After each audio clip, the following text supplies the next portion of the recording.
கால் வலி வந்து 2 வருஷமாக இருக்குப்பா. நான் வர்ம சிகிச்சை போயிருக்கேன். 2, 3 தடவை பிசியோதெரபிஸ்ட்ட போயிருக்கேன். அங்கெல்லாம் இல்லாத ஒரு திருப்தி இங்கே வந்து இந்த சென்டரில் வந்து எனக்கு கிடச்சிருக்கு. நல்லா ரெக்கவர் பண்ணுறாங்க. அதெல்லாம் சொல்ல மணியும் கம்மியாக தான் இருக்குது. அவங்க பண்ணுற வேலை வந்து அதிகமாக தெரியுது. நல்ல வலியை ரிலீஸ் ஆகிறத அப்படியே உணர முடியுது. ரொம்ப நல்லா இருக்குது எனக்கு. மந்த்லி ஒன்ஸ் வந்து போகணும்னு யோசிக்கிறேன்ப்பா நான்.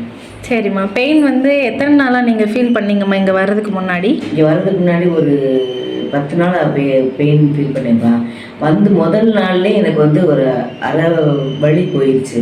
இப்போ 2ஆம் நாள் வந்து எக்ஸசைஸோடு சேர்ந்து சொல்லும்போது ஒரு முக்கால்வாசி போயிடுச்சு. இப்போ வந்து கொஞ்சம் இருக்குது, தீர்வாக இல்லை, கொஞ்சம் இருக்குது, அந்த மாதிரி தான் இருக்குது.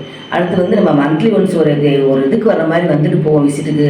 நம்ம சதைகளும் நல்லா பாதுகாப்பாக பார்த்துக்கணுன்னா இவங்ககிட்ட வந்து இன்னொன்று என்னென்னா எல்லா பிசியோதெரபிகிட்டையும் ஒரே மாதிரி தான் ட்ரீட்மெண்ட் இருந்துச்சு. ஆனால் இவங்க பல்வேறு முறையில் வந்து நம்ம ட்ரீட்மெண்ட் எடுத்து கொடுக்குறாங்க. அது வந்து ரொம்ப பிடிச்ச மாதிரியான ஒரு விஷயம் இது. சரிம்மா. உங்களுக்கு இங்கே வந்ததுலேருந்து எந்த மாதிரி ட்ரீட்மெண்ட் வந்து உங்களுக்கு அதிகமாக பிடிச்சிருக்குமா? எனக்கு இந்த பிசியோதெரபி வந்து ரொம்ப பிடிச்சிருக்குப்பா. நிறைய யூடியூப்பில் அதெல்லாம் பார்க்குறோம், வர்ம சிகிச்சை அது இதுன்னெலாம் சொன்னாங்க.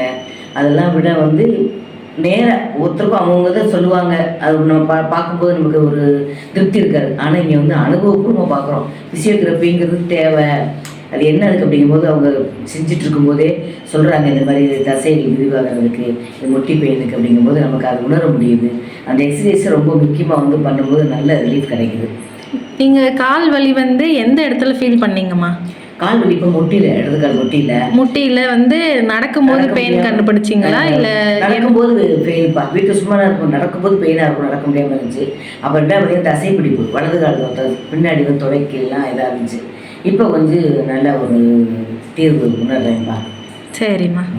சரி, ரொம்ப தேங்க்ஸ்மா. சரிப்பா.